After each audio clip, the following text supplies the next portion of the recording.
Hello ladies and gentlemen, how are you? And I'd like to welcome all of you to the final interpretation of what went on at this table this day.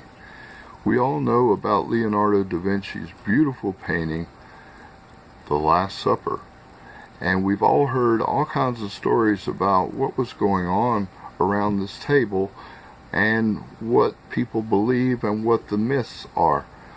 But the thing is, when you turn this into a black and white photograph and you start to read between the lines, you'll see that Leonardo da Vinci was telling us a story that has repeated itself time after time after time throughout history, and we live it today, and we know how it relates to people's names that we know. Let's get down to it, shall we? Here we go. Let's turn this into a black and white. Alright, as you see here, things look a little bit different now in black and white than they did in color. We'll go back to a color for a second, and you'll see that the room was shaded nicely, and as far as an artist is concerned, everything was correct and beautiful here. But when we go back to black and white, we start to see that there was really a difference. As further you went this way, the lighter it got, and the further you went this way, the darker it got.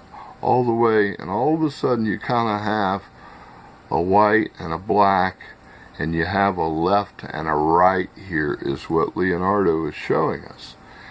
And if you look at the left, and you look at this big Last Supper that they're having, you see that it's a little sparse over here. They got one little plate, and they've got the big plate there. And then when you look over on this side of the table, it's a little healthier over here. This was the right over here, and they had a little bit more than the left did. But when you look at Jesus Christ in the middle, you see he's got a little bit of everything. He's got one big plate, one little plate, and one medium plate, all to himself. And what we have going on here is a little political situation. We all know the stories, like I said, about what was going on around this table, and there were some that were trying to help him and some that were not.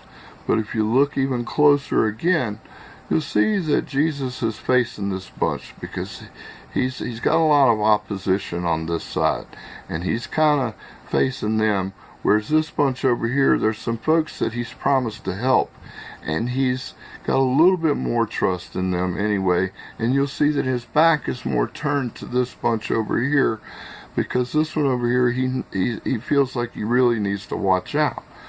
But if you look a little bit closer, this bunch over here is passing around a knife. And there's lots of stories about this fella here, when we're not going to use names because it doesn't matter who these people are. You'll see how the situation has repeated itself, like I said, time after time. So we have the knife being passed around over here, and this one here is going, no, I'm not doing it. And what we're seeing here is that even though this guy knows he's got opposition on this side, the people that he trusted are also wanting to stab him in the back.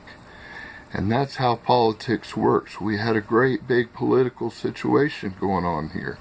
And you could see how that relates to people like Nelson Mandela and Dr. Martin Luther King.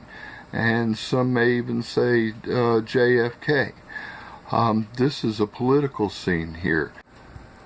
So what I'm getting to is that you definitely have your left and your right.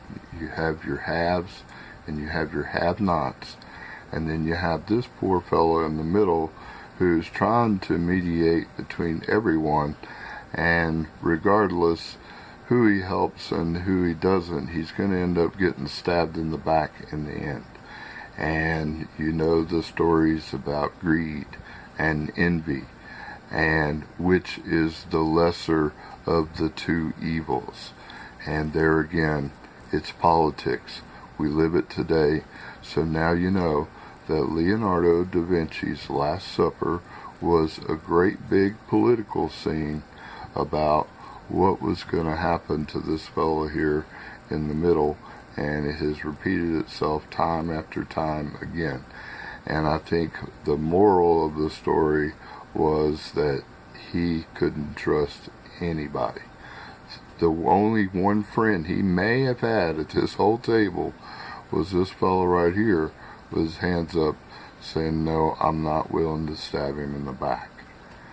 Other than that, it's pure politics. So there you go, folks. There is your final black and white interpretation of this gorgeous painting right there. And enjoy it. Every time you look at it from now on, you'll say, boy, politics even started with the Lord. Unfortunately. Have a great day.